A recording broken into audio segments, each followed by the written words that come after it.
అందరికీ హాయ్. ఈరోజు రెసిపీ వచ్చేసి కోడిగుడ్డు ములక్కాడ పులుసు. చేసుకునే పద్ధతిలో చేసుకోవాలి, కానీ ఇలాంటి పులుసు కర్రీలు అమృతంలా ఉంటాయి. ఇలాంటి కర్రీస్ ముందు ఏ చికెన్ మటన్ కూడా అస్సలు పనికిరాదు. నిజమే కదా?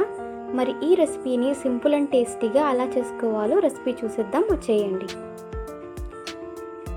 ఎగ్స్లోకి ఉప్పు యాడ్ చేసుకొని ఎగ్స్ని బాయిల్ చేసుకోవాలి.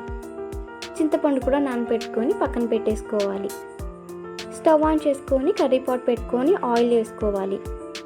ఆయిల్ హీట్ అయ్యాక సన్నగా కట్ చేసుకున్న ఆనియన్స్ కూడా వేసుకోవాలి. కరివేపాకు కూడా వేసుకోవాలి.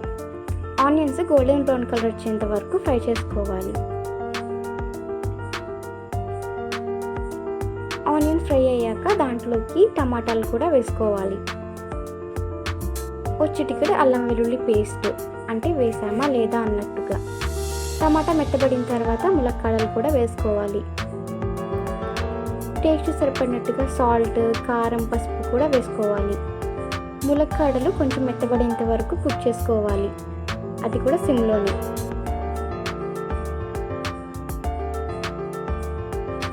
ములక్కాడలు కొంచెం మెత్తబడిన తర్వాత దాంట్లోకి చింతపండు రసాన్ని కూడా వేసుకోవాలి.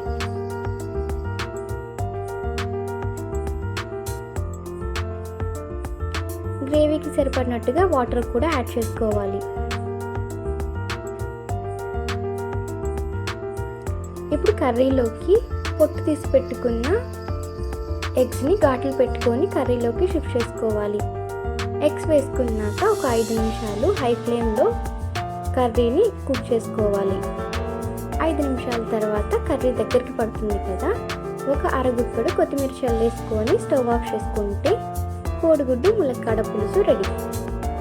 సింపుల్గా అయిపోయింది కదా, టేస్ట్ ఏం బాగుంటుంది అని అనుకుంటున్నారా?